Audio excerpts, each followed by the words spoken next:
በአዲስ አበባ በተለይ በትናንሽና መካከለኛ ንግድ በተሰማሩ ነጋዴዎች በኩል የተጣለብን የቀን ገቢ ግምትና የግብር ጭማሪ አቅማችንን ያገናዘበ አይደለም የሚሉ ሮሮዎች ይሰማሉ። በግብር መጨመርና በተጋነነ የቀን ገቢ ግምት ምክንያት የንግድ ፍቃዳቸውን ለመመለስና ከዘርፉ ለመውጣት መገደዳቸውን ነጋዴዎቹ ሲናገሩ ይደመጣል። ያነጋገርናቸው ነጋዴዎች የገበያው እንቅስቃሴና የሚያገኙት ገቢ ከተጣለባቸው የቀን ገቢና ግብር ፈጽሞ የሚጣጣም እንዳልሆነ ነግረውናል። በአንጻሩ አንዳንድ ነጋዴዎች ከባለፈው ዓመት በአንጻራዊነት የተሻለ ግብር የከፈሉ እንዳሉም ሰምተናል። ያለው የምንሰራው ስራና የምንገብረውም ግብሩ የተመጣጠነ አይደለም።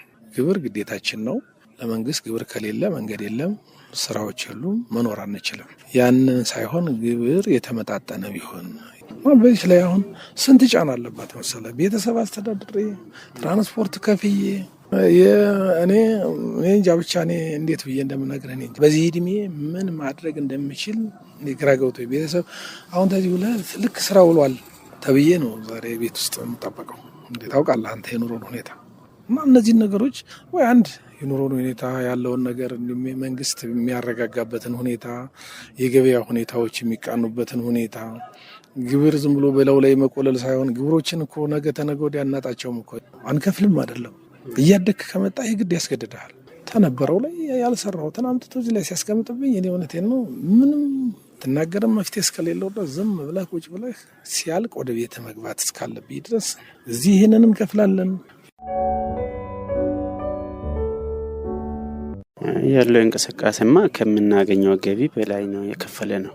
ለምሳሌ አሁን የከፈለነው ግብር አጠቃላይ 2 ከፍለናል። በዚህ ዓመት 2 ከፍለናል። ይሄኛ 3ኛ ነው የከፈለ ነው። ጨምሮ ነው የመጣ በፊት ከምን ከፍለው የተጋነነ ማለት ነው።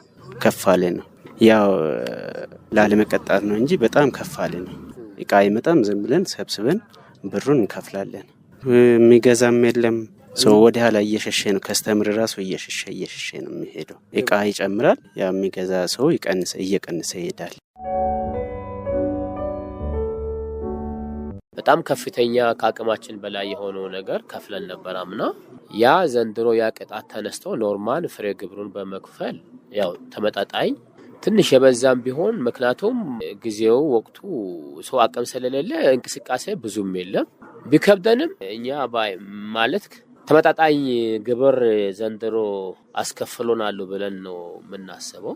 ስለዚህ ዘንድሮ የገቢ ግብሩ በግሌ ለኔ ጥሩ ነው ብዬ ነው በራሴ የወሰድኩት። ምክንያቱም አምና ከፍተኛ ግብር ነው የከፈልኩት፣ ሊቋቋም የማልችለው ነገር ነበር። ዘንድሮ ግን ያ ተስተካክሎ ትክክለኛውን ግብር ከፍያለሁ። የምጣኔ ሀብት ባለሙያው ዶክተር ቆስጠንጢኖስ በረ ተስፋ በበኩላቸው ገቢ ሰብሳቢው መስሪያ ቤት ዝም ብሎ ግብር መጫን አይችልም፣ ይልቁንም የተጣለብን የቀን ገቢ ግምትና የግብር ጭማሪ ከአቅማችን በላይ ነው፣ ተገቢም አይደለም የሚሉ ነጋዴዎች ማስረጃቸውን ይዘው የሚመለከተውን መስሪያ ቤት መሞገት አለባቸው ይላሉ። በከፍተኛ ደረጃ የኢኮኖሚና የፋይናንስ ፖሊሲ ለውጦች በሚካሄዱበት ጊዜ የግብር ስብሰባ ሀገራችን ውስጥ በጣም ትንሽ መሆኑ በጣም አስጊ ደረጃ እየደረሰ ስለሆነ ነጋዴዎቹም በዚህ ጉዳይ መተባበር እንዳለባቸው፣ ነጋዴዎቹ ደግሞ ራሳቸው እንደዚህ አይነት መረጃዎችና ማስረጃዎች ማደራጀት የማይችሉ ከሆነ ሰብሰብ ብሎ 20-30 ነጋዴዎች፣ ኦዲተሮች፣ አካውንታንቶች እንደዚህ የመሳሰሉትን ነገሮች ተቋሞች እየተፈጠሩ ከዚህ ከስታርታፕ አዋጅ ጋር በተያያዘ ሊጠቀሙ የሚችሉበት ነው። ምክንያቱም በዩኒቨርሲቲው የአዲስ አበባ ዩኒቨርሲቲ 9 ዓመት አስተምራለሁ በፓብሊክ ፖሊሲ እና ይህንን ከዚያም የሚወጡ አሁን በአካውንቲንግ፣ በኦዲቲንግ፣ በተለያዩ በማኔጅመንት ሙያዎች ከፍተኛ የሰው ኃይል አለ። እንደውም ስራቸው የሚንገላቱ ናቸውና እነሱን ይዘው ማስረጃቸውን ይዘው ከዛ በኋላ መሞገት ይችላሉ።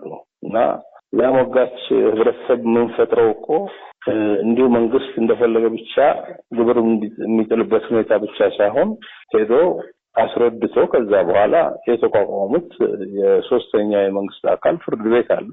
ፍርድ ቤትም ሄዶ መነጋገር የሚችሉበት ሁኔታ አለና ይህንን ማስተማርና ማሳወቅ ነው የሚያስፈልገውና ሚዲያውም በዚህ ጉዳይ በጣም ከፍተኛ ኃላፊነት አለበት ብዬ አስባለሁ። አቶ ካሳሁን ማሞ የአዲስ አበባ ንግድና የዘርፍ ማህበራት ምክር ቤት ምክትል ጸሐፊና የቢዝነስ ልማትና የፖሊሲ አድቮኬሲ መምሪያ ኃላፊ ናቸው። በነጋዴዎች በኩል የሚነሱ የግብር ጨመረብን ቅሬታዎች እንዲፈቱ ከግብር ሰብሳቢው መስሪያ ቤት ጋር እየመከሩበት መሆኑን ነግረውናል። ከቀን ገቢ ግምት ጋር በተያያዘ የሚነሱ ቅሬታዎች የሚፈቱት ከግምታዊ አሰራር ወጥቶ ጥናት ላይ የተመሰረተ አሰራር ሲተገበር እንደሆነም ይናገራሉ። የቀን ገቢ ግምት እንደ ንግድ ምክር ቤት ችግር ሆኖ አይተነዋል። ትክክል ነው።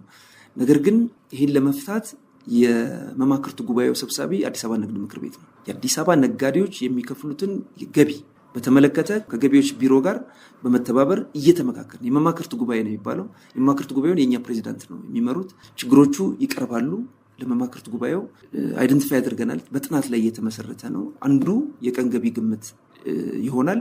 የቀን ገቢ ግምት ግን ኢንፍሌሽኑን መሰረት አድርጎ ስለሆነ የሚሰላው ለምሳሌ ከዛሬ 10 ዓመት በፊት የነበረ የቀን ገቢ ግምትና አሁን 2018 ላይ ያለው የቀን ገቢ ግምት የተለያየ ነው። አሁን ፕሮብሌም የሆነው የዛሬ 10 ዓመት የምከፍለው ይሄን ነበር፣ አሁን ግን የምከፍለው በዛብኝ የሚሉ ስሞታዎች አሉ። ትክክል ነው። ይሄ ደግሞ ሁላችንም እንደምናውቀው ወጫችን እያየነው ነው። የኮሞዲቲ ዋጋ እየጨመረ መጥቷል። የመግዛት አቅሙም እየተተራከመ መጥቷል፣ የገንዘብ ማለት ነው። ስለዚህ ሊጨምር የሚችልባቸው ኢኮኖሚያዊ ምክንያቶች አሉ።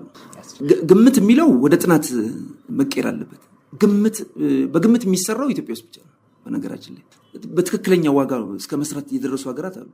በጥናት ላይ የተመሰረተ አሁን ወደ ጥናት ተገብቷል ነው የምልህ። ጥናት ላይ የተመሰረተ አሁን ትክክለኛ አንድ ኮሞዲቲ የሚሸጥበትና ላለፈው 10 ዓመት የሚሸጥበት ዋጋ ምን ይመስላል የሚለውን ነው ማየት ያለበት። የነጋዴዎችን ቅሬታ በተመለከተ በአዲስ አበባ ከተማ ገቢዎች ቢሮ በኩል ምላሽ ለማግኘት ያደረግነው ጥረት አልተሳካም።